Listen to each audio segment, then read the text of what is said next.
dans Bien dans ton sport. Je suis Agnès, pharmacienne sportive, fondatrice du laboratoire Natillé. Ici, je partage mes conseils en santé naturelle, nutrition ou encore gestion des blessures pour prendre soin de vous naturellement.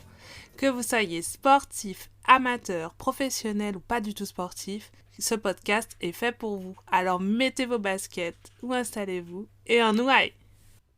Bonjour à tous, coucou les amis, bienvenue dans le podcast Bien dans ton sport. Aujourd'hui, je partage le micro avec Christophe Blanc, un podologue.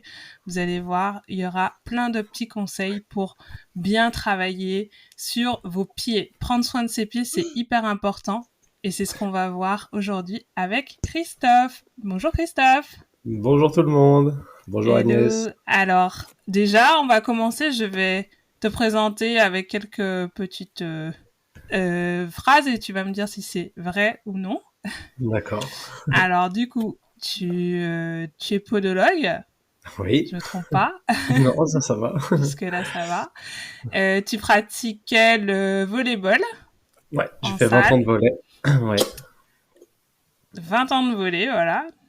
Ça, j'avais pas le nombre d'années, même si je savais que ça faisait longtemps. Tu pratiques maintenant le triathlon.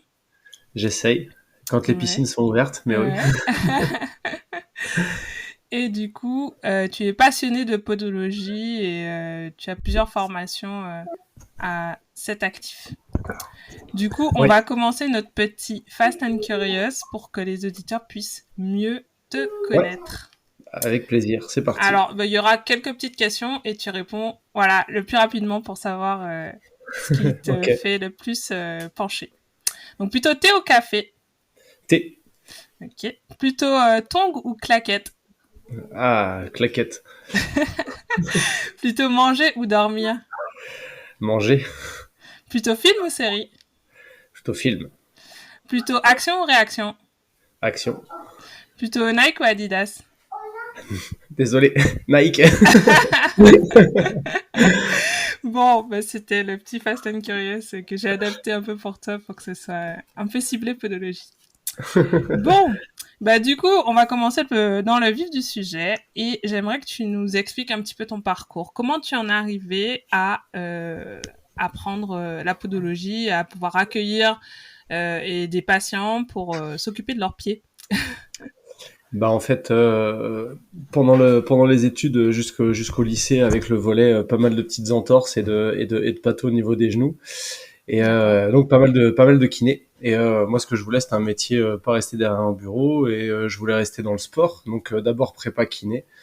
Et l'année où je suis en prépa, en fait, avec mes problèmes de genoux, ma mère m'emmène chez sa podologue parce elle courait beaucoup. D'accord. Et j'adore l'examen, le fait de la réalisation des semelles dans la foulée. Donc je demande à cette personne si je peux venir faire une journée entière avec elle dans son cabinet. Elle m'accepte. Donc je fais mon premier 8h 21h avec elle. et du coup voilà, je me suis orienté en podologie comme ça, et donc toujours très axé sport. En sortie de diplôme, je suis allé travailler directement dans un centre d'orthopédie du sport. D'accord. Où j'ai pu déjà accueillir plein de sportifs, pas encore en mon nom propre parce que c'était la structure qui était connue et pas moi. Et puis voilà, depuis 2013 cabinet sur Paris, et puis depuis 2019 là le nouveau cabinet au Stade Jean-Bouin. Ah génial.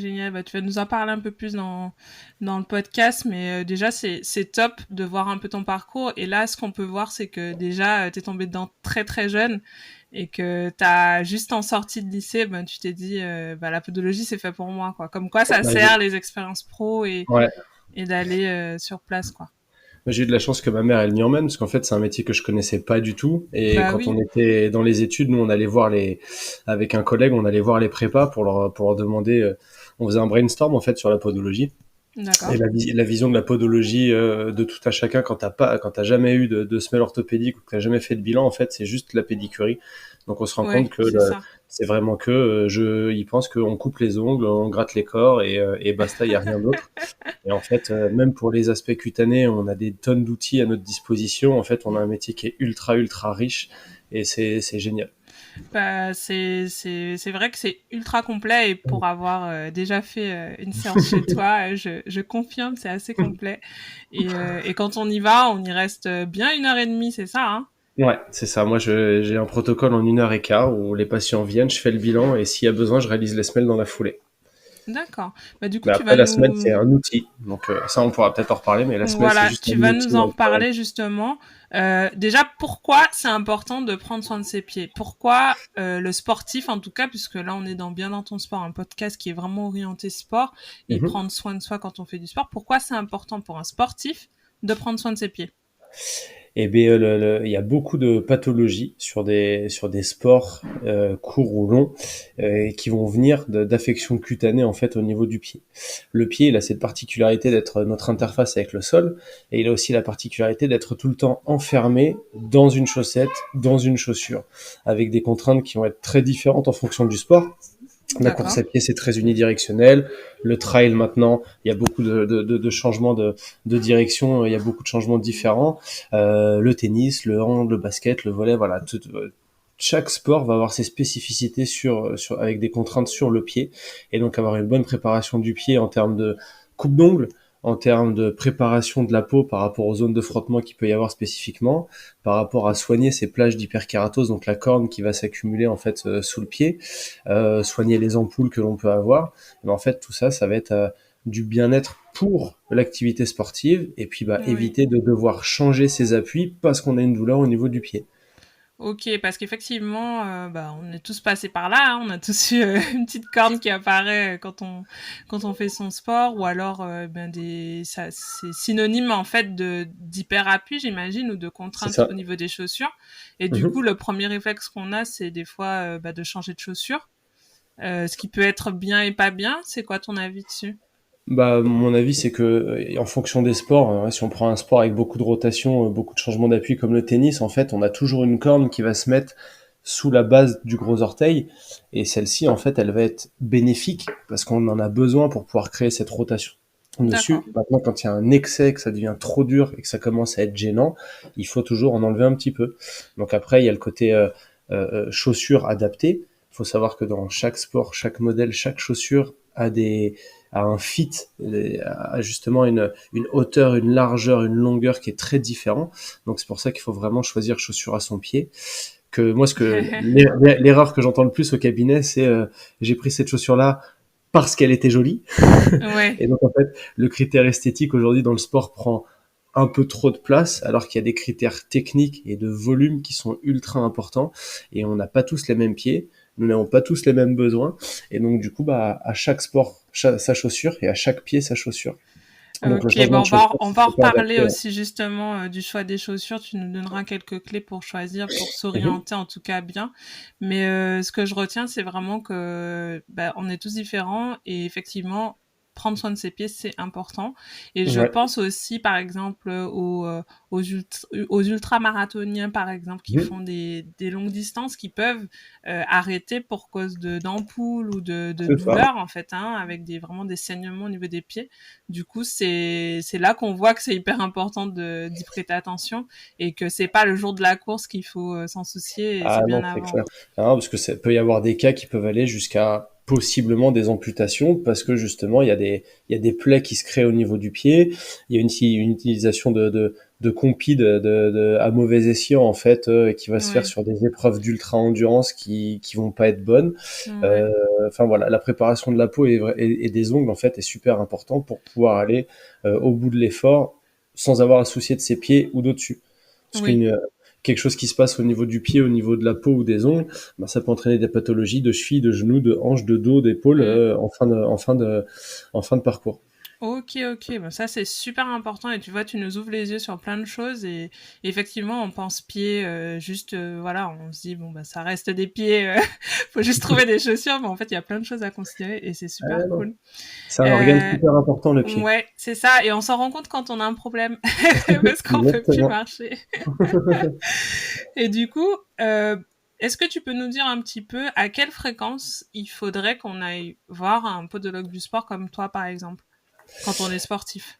Quand on est sportif sur une activité récréative, je dirais que logiquement, un bilan par an, c'est bien, D'accord. pour pouvoir préparer la saison au mieux, pour pouvoir faire un suivi si jamais on a déjà eu des semelles.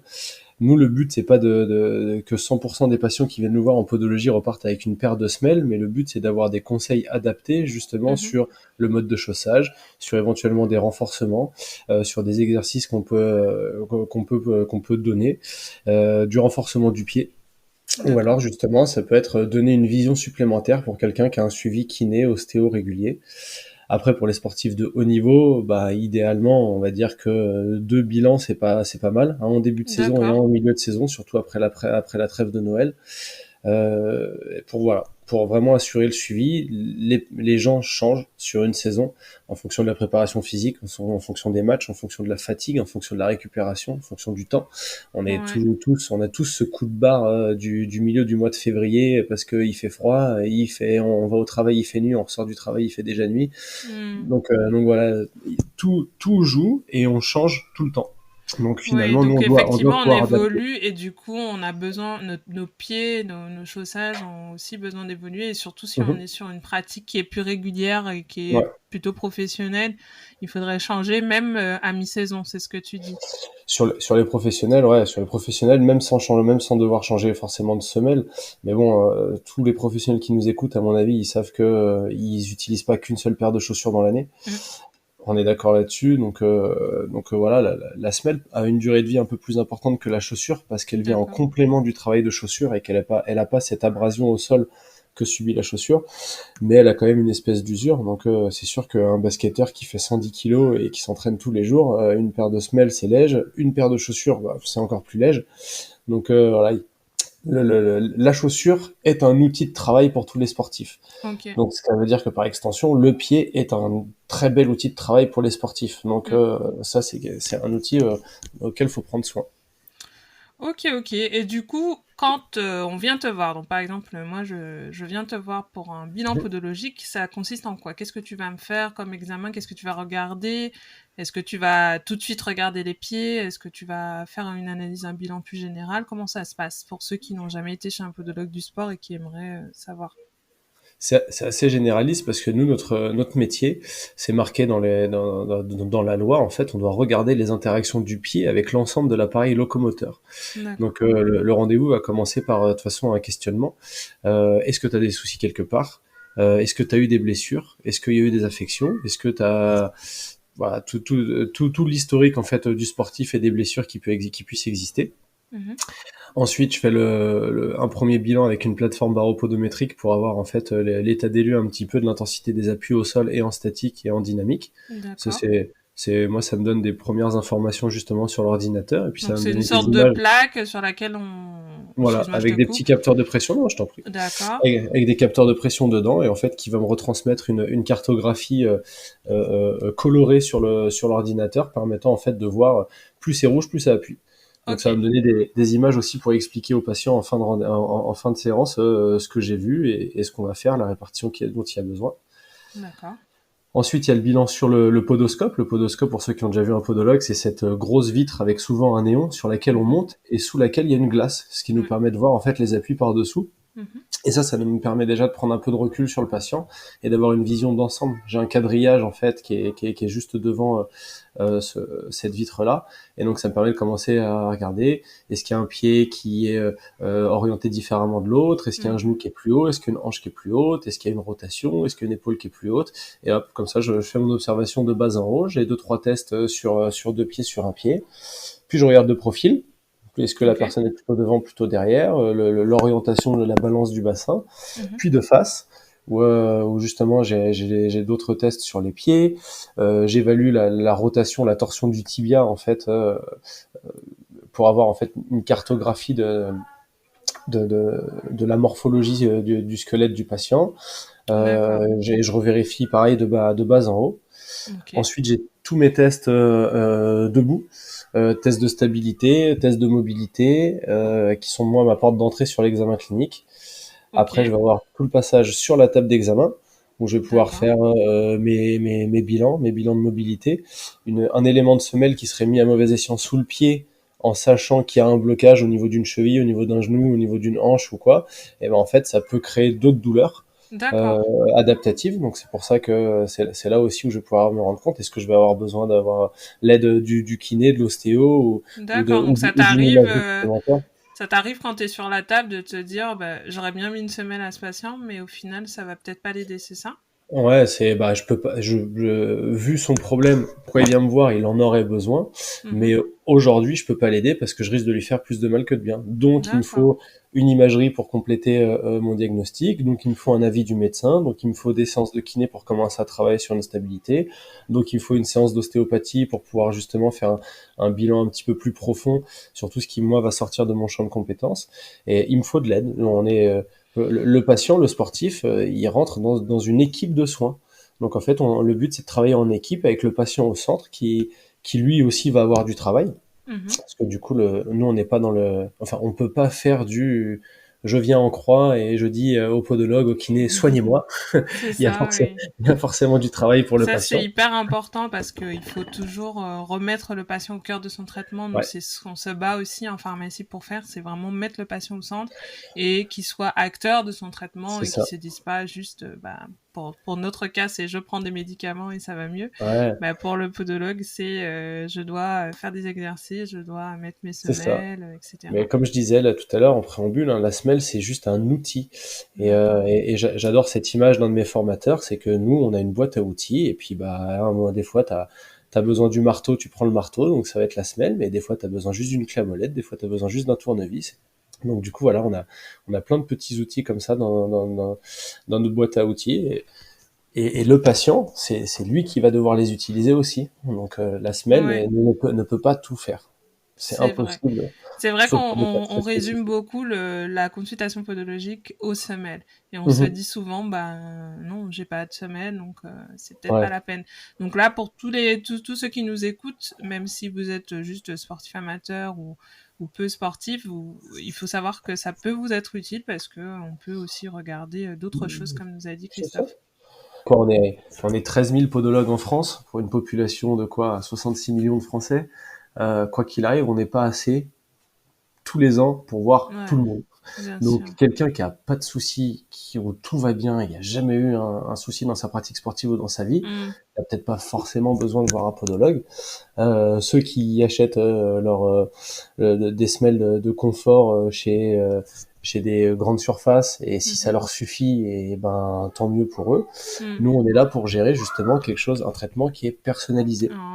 Ah, Nous, on est là pour gérer des besoins personnalisés mhm. pour des gens qui ont des soucis uniques. Donc, quelqu'un qui a aucun souci, il n'a pas forcément besoin de venir me voir. Et quelqu'un qui a des douleurs au tendon d'Achille à chaque fois qu'il va faire sa course à pied, bah là, ça peut être intéressant de venir consulter. Ok, donc ça c'est hyper cool et on va en reparler aussi tout à l'heure. Maintenant, j'aimerais qu'on parle un peu des clés pour choisir ses chaussures parce que je trouve que c'est un vrai casse-tête. Ouais. Pour avoir fait du volley en salle, bah, je savais pas trop et c'est vrai que des fois on se laisse tenter par le choix des autres.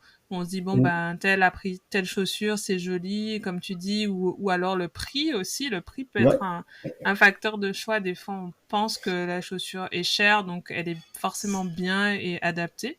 Ce qui est ça je l'ai compris qui est pas du tout vrai. Mais en tout cas à part juste être confortable dans sa chaussure, est-ce que tu peux nous donner deux ou trois clés pour bien choisir sa chaussure si on n'a pas forcément accès à un podologue du sport? Bah déjà, de base, comme je disais, chaque sport a ses spécificités mécaniques et donc Ok. ses interfaces avec le sol. Ce qui veut dire que déjà, il faut choisir une chaussure qui va être adaptée à sa pratique. Quelqu'un qui fait du trail, donc vraiment de la montagne ou de la Mhm. forêt, s'il prend des chaussures de course à pied, de route, en fait, le semelage qui est dessous, qui est en interface avec le sol, sera pas du tout adapté. Donc il va glisser, il y aura pas d'adhérence, il sera pas bien. Ok. Quelqu'un qui fait du tennis sur terre battue, si jamais il n'a pas des semelles de terre battue, s'il a des semelles de quick, et ben du coup il va jamais adhérer, il trouvera pas ses appuis. Chaque sport, quel que soit le geste, on a quand même une énergie qui vient du bas des appuis et qui va ensuite se retransmettre au-dessus. On D'accord. a, il y a c'est ceux qui regardent tous, enfin j'espère qu'on regarde tous Roland Garros quand même, pour voir, pour voir nos Français en deuxième semaine au moins. Mhm. Et des coups à la Gaël Monfils où les pieds ils sont jamais au sol, il y en a pas 1 million sur l'ensemble de la quinzaine ou de la saison. Mhm. Donc en fait c'est le geste part du sol, part des D'accord. appuis. Donc déjà, chaussures adaptées au Au sport. sport, ouais. Ça, Ensuite, c'est il y a important. la tige. Et justement, sur cette tige, il y a toujours des matières, des empiècements qui aident au renforcement. Donc, par exemple, une chaussure de course à pied est une chaussure pour un sport unidirectionnel. Quelqu'un qui mettrait une chaussure de course à pied pour faire des cours de Zumba, de fitness ou pour faire des sports multidirectionnels, ça marcherait pas. Il n'y a pas cette Ah, stabilité sur les côtés. Donc du d'accord. coup, ça c'est important de regarder aussi pourquoi elle est faite et donc les renforts qu'il y a sur cette chaussure. Donc il faudrait qu'on ait une chaussure par sport, même si on Ouais, fait ouais, du malheureusement, fitness, un peu de course à pied, un peu ouais, c'est de ça. volley. Malheureusement, oui. Malheureusement, oui, parce que bah, la technologie des chaussures a bien avancé pour notre plus grand confort. Ouais. Mais du coup, il y a toutes les surfaces sur lesquelles on pratique qui ont aussi bien évolué, qui se sont bien dissociées d'un sport vis-à-vis de l'autre. Donc Ok. malheureusement, quelqu'un qui fait un foot, un five une fois par semaine, bah, il peut pas y aller avec sa chaussure de course parce qu'il est sur synthétique, donc il aurait quand même besoin d'une paire de crampons avec un cramponnage artificiel grasse. Mm. Quelqu'un qui ferait deux courses à pied dans la semaine, bah, il a besoin d'avoir une chaussure pour la course à pied. Si à côté il fait une fois du badminton dans la semaine, bah, il a quand même Mm. c'est pas du tout le Ouais. même sol, c'est pas du tout le même sport, c'est pas du tout les mêmes déplacements. Donc ouais, malheureusement c'est un petit budget supplémentaire la chaussure, mais en même temps c'est ce qui fait que ça va nous faire gagner du temps de aller voir le médecin, aller voir le kiné, aller voir Ouais. l'ostéo, parce que Ouais. en fait on se C'est pète de vrai. partout parce qu'on n'a pas du tout les bons appuis au sol. Et du coup, ce qui est intéressant aussi, c'est que du coup, peut-être que les chaussures, comme elles seront plus adaptées, elles vont mieux supporter du coup les Mhm. déplacements. Et Ouais. donc, on aura peut-être des chaussures qui vont durer un peu plus longtemps que si on les mettait pour tous les sports Ouais, différents, quoi. bah, un peu plus longtemps. Et puis de toute façon, il y a des gammes. Ce que tu disais sur le prix, c'est vrai dans certaines fois, sur certains modèles où il y a beaucoup de marketing et peu de technologie. Mm.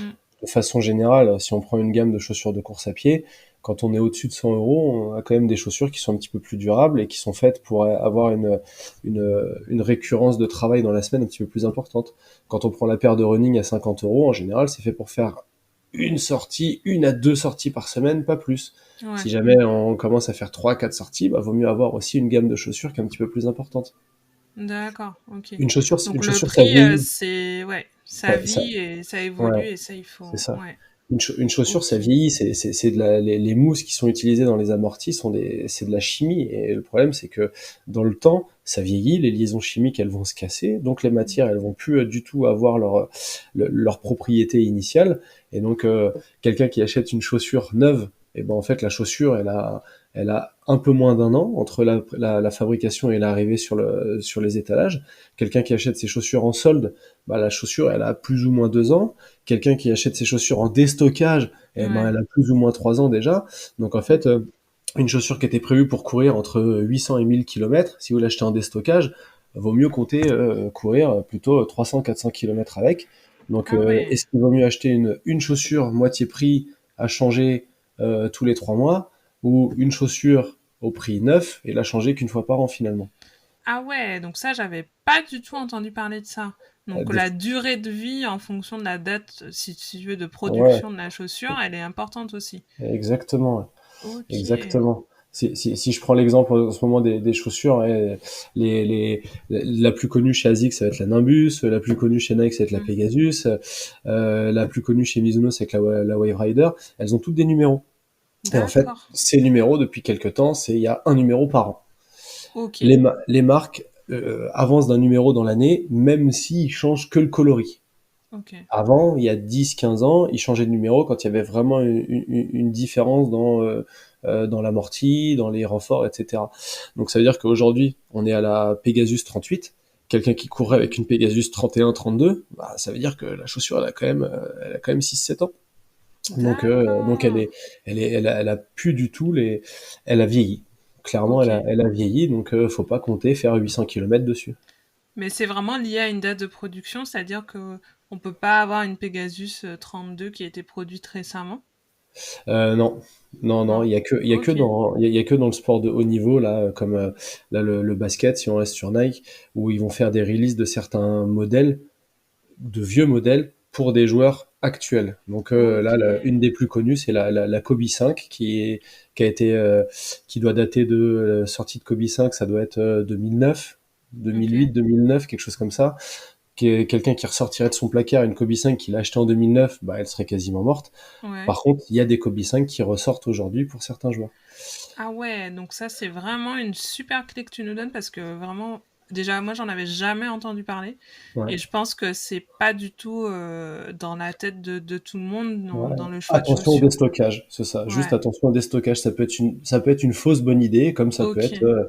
si c'est réfléchi et que vous vous dites, moi je veux faire de la course à pied une fois par semaine, parce que j'ai le temps de faire que 45 minutes une fois par Mhm. semaine, bah, il y a aucun souci pour aller Et en puis déstock. sachant qu'on l'aura pas pour longtemps quoi, C'est si ça ça, se trouve, c'est même à ça. cette fréquence quoi. Voilà, Ok. c'est juste ça. Et donc du coup, le dernier point pour le choix de la chaussure, on a dit semmelage par rapport au sport, la Mhm. tige par rapport au sport en changement d'appui, et après il y a les technologies d'amorti, D'accord. qui vont être justement des technologies qui sont très dures, qui renvoient de l'énergie tout de suite, ou des technologies qui sont très molles, qui vont d'abord se déformer pour avant de renvoyer de l'énergie. Et là-dessus, on n'est pas tous égaux sur notre sur notre adaptation sur ces amortis différents. Moi, je Ok. vais être très très bien sur un amorti qui va être très rigide, et à D'accord. l'inverse, il va y avoir d'autres personnes, ma femme, qui elle va Mhm. être plutôt bien sur un amorti qui va être d'abord mou. Donc là, Ouais, donc c'est ça c'est très personnalisé, ça on peut pas exactement. trop Bah, trop soit on se connaît, savoir. soit on commence à se connaître Mhm. et on se dit bah j'ai essayé plein de modèles et puis au final je me sens mieux sur certains modèles et puis ça va nous donner un ordre de préférence. Moi les Ok. coureurs qui n'ont jamais fait de bilan podologique mais qui courent depuis 10 ans donc qui ont eu entre 10 et 20 paires de chaussures déjà, ils savent, leur corps sait. D'accord. Ouais, ouais, ouais. Ils ont déjà la réponse et en général, Ouais, la ouais. chaussure, elle est déjà adaptée. Ok. Quelqu'un qui, bah là, l'exemple le plus récent, c'est quelqu'un qui s'est mis à la course à pied avec le premier confinement en mars 2020 et qui a ressorti une Ouais. chaussure qui était dans son placard et qui a rechangé une fois parce que il a un copain, une copine qui lui a dit, ah bah tu devrais courir avec ça parce que moi j'ai adoré.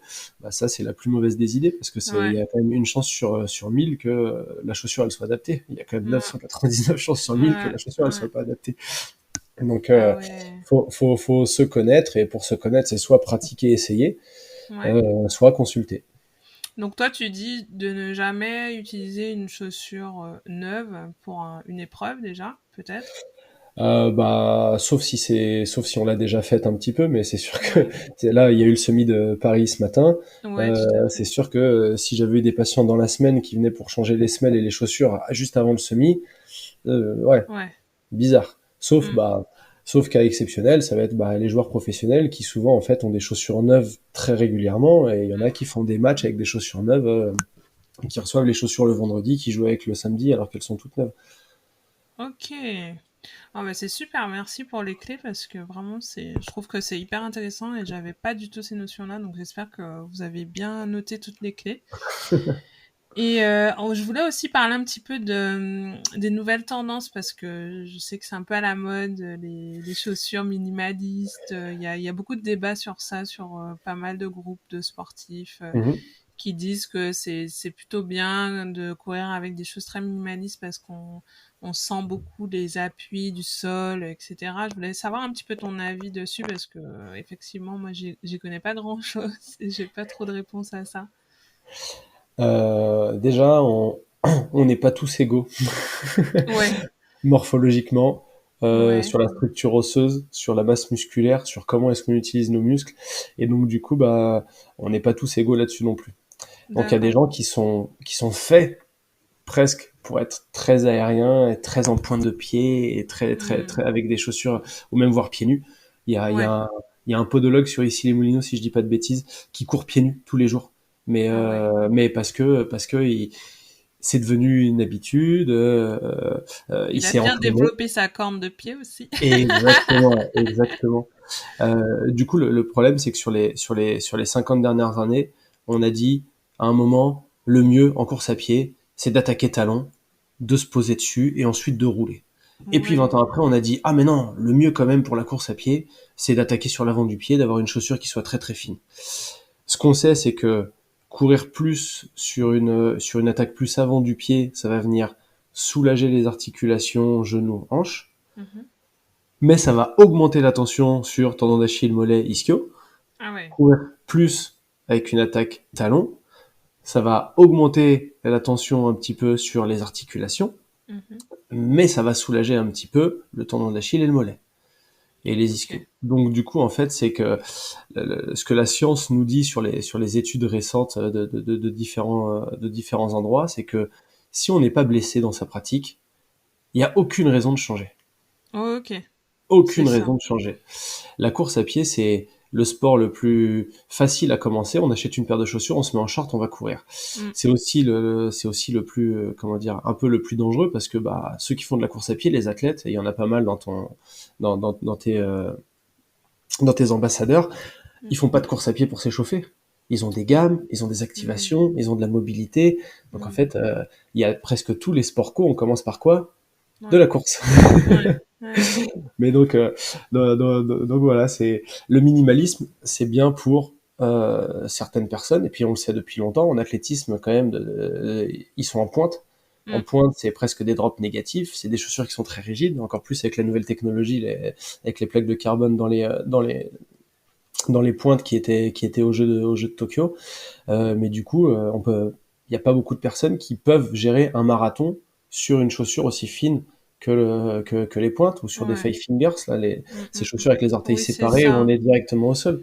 Donc si on veut changer, pour passer sur un mode plus minimaliste, c'est soit on a des blessures à répétition, éventuellement articulaires ou quoi, on va un petit peu s'alléger, soit on va chercher un petit peu de la performance et de la vitesse, parce que effectivement, quand on part Mm. sur du fractionné, sur du sprint, on va plutôt avoir cette tendance à aller un petit peu plus vers l'avant du pied. Mais si on analyse la course à pied, même de certains sprinteurs internationaux, il y en a quand même qui posent un peu le talon. Ils sont Ouais. pas que sur des vraies pointes de pied comme on a pu voir Usain Bolt. Donc en fait, on en revient au il faut se connaître. On n'est pas tous faits pour faire du minimalisme. Le Ouais. minimalisme, c'est pas une mauvaise chose. Ça peut être un outil pour pouvoir aider sur des pathologies pour certaines personnes, mais il faut voir ça comme un curseur qu'on va déplacer. Quelqu'un qui Mm. attaque avec un talon et avec la jambe et la hanche en extension, ça n'existe pas, ou alors c'est quelqu'un qui va se blesser tous les 2 kilomètres. Et quelqu'un qui serait en train de faire que des sauts de gazelle sur la pointe du pied, eh ben c'est pareil, ça n'existe pas forcément parce que là on va se faire des grosses tensions sur des déchirures mollets et ischio-jambiers. Donc en fait ça va être on va voyager là-dedans en fonction de où est-ce qu'on est et quels sont nos besoins. Et donc, ce que je retiens dans ce que tu dis qui est hyper important, c'est que déjà, il faut, comme tu dis, un, se connaître, et deux, il faut pas forcément écouter les tendances à la lettre, parce Mhm. que souvent, quand on entend ah mais oui, c'est génial, comme tu disais, il y a 20 ans, c'était la grosse mode, il fallait courir avec le talon, maintenant c'est plutôt la pointe. Bah, quand on entend ça, forcément, on se dit, bah, j'ai envie de changer pour m'adapter et Ouais, faire comme la tendance le dit, alors qu'on bah n'est pas forcément fait pour ça. exactement. Ok. Exactement. Après, si on commence à faire de l'athlétisme, bien entendu que le geste d'athlétisme va nous emmener vers une attaque un petit peu plus avant du pied. Mais pour pouvoir se faire, il y a des gammes. Mm. Il y a des ABCD, il y a du renforcement musculaire spécifique, Ouais. et les personnes qui font de l'athlétisme, elles passent pas 2 heures en pointe. Mm. Elles passent aussi une partie avec des runnings un peu plus traditionnels, Ouais. en fonction de leurs besoins, et elles ont des sorties. Enfin voilà, donc le minimalisme, c'est un outil. Ça peut être une manière de vie pour certaines personnes, mais tout le monde n'est pas fait pour être un minimalisme. Ok, bah génial. Déjà, ça encore, on en apprend un peu plus. Et je voulais un peu parler des douleurs de genoux. Donc, comme tu sais, moi, j'ai eu pas mal de soucis aux genoux. Et je sais que les semelles peuvent aider et aident en tout cas à soulager, comme tu as pu le dire déjà, des douleurs aux genoux. Et du coup, je voulais que tu m'en parles un petit peu pour savoir comment on peut faire le lien entre j'ai mal au genou et je vais consulter un podologue du sport. Sur les douleurs de genoux, le genou, c'est une articulation qui est particulière parce que c'est un fusible entre le pied qui est planté dans le sol et la hanche qui supporte le reste du corps. Donc souvent, il y a des douleurs de genoux qui sont liées à des instabilités, soit au-dessus, soit en dessous. Et le Ouais. genou, il prend. Ensuite, le genou, ça reste le lieu où on a notre quadriceps qui travaille à balle, et donc souvent, comme dans ton cas, on peut avoir des inflammations au-dessus ou en dessous de la rotule, voire même des inflammations de frottement de la rotule, donc le fameux syndrome rotulien. Je passe les méniscopathies et compagnie, mais les fissures du ménisque sur un peu de fatigue ou sur des faux mouvements. En général, ce qu'il faut, c'est consulter un médecin, déjà pour commencer.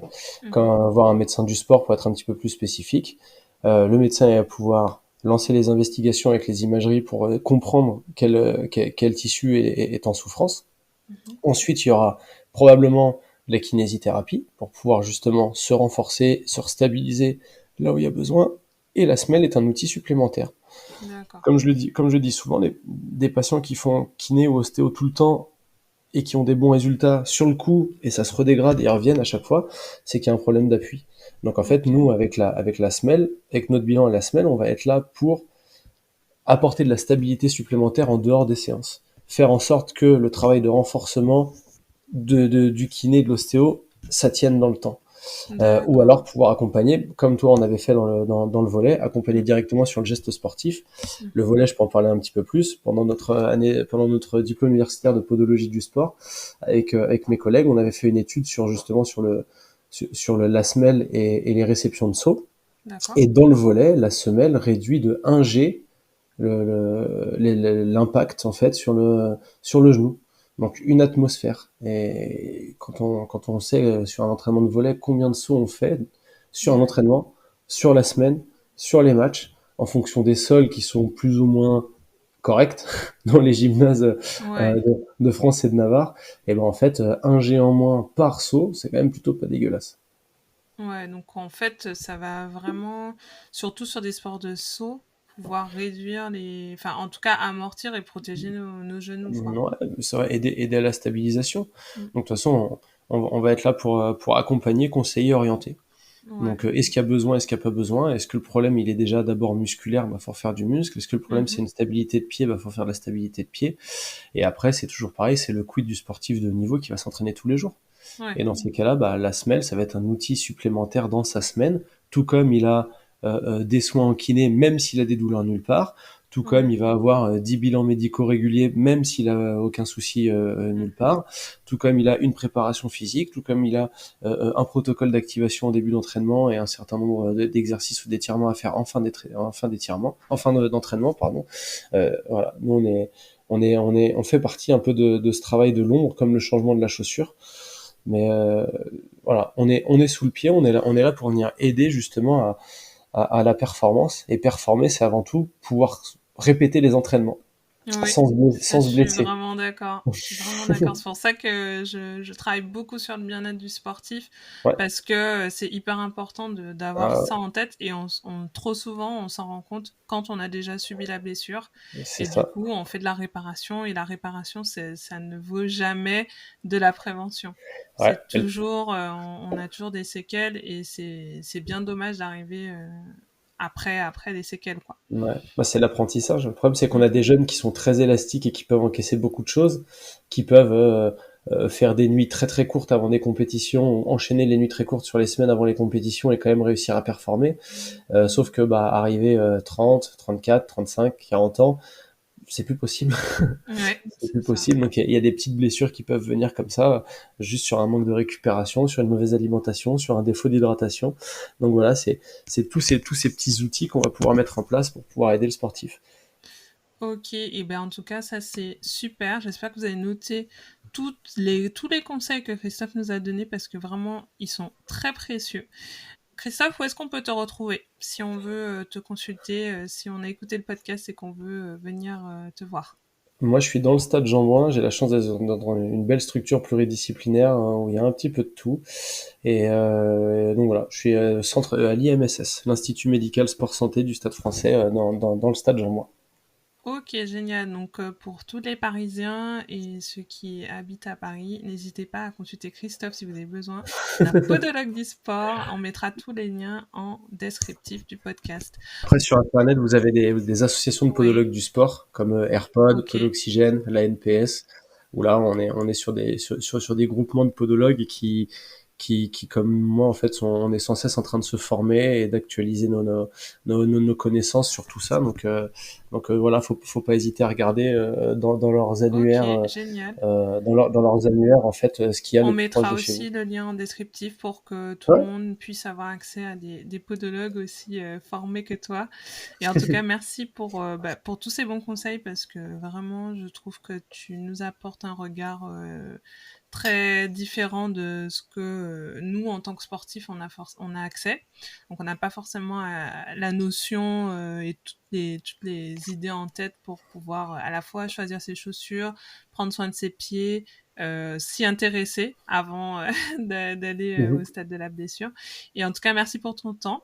Merci d'avoir pris le temps Moi je t'en prie. de nous partager ces connaissances-là. Et puis encore, voilà, bienvenue dans le podcast Bien dans ton sport. J'espère qu'il y aura peut-être un deuxième épisode puisqu'il y a encore plein de choses à partager. Bah, avec plaisir. On a fait du généraliste, mais si jamais tu veux faire du plus spécifique, Tout tu me à rediras. fait. Bon, bah, en tout cas, merci Christophe. Je te souhaite une belle fin de journée. À bientôt. Ciao, ciao. Merci.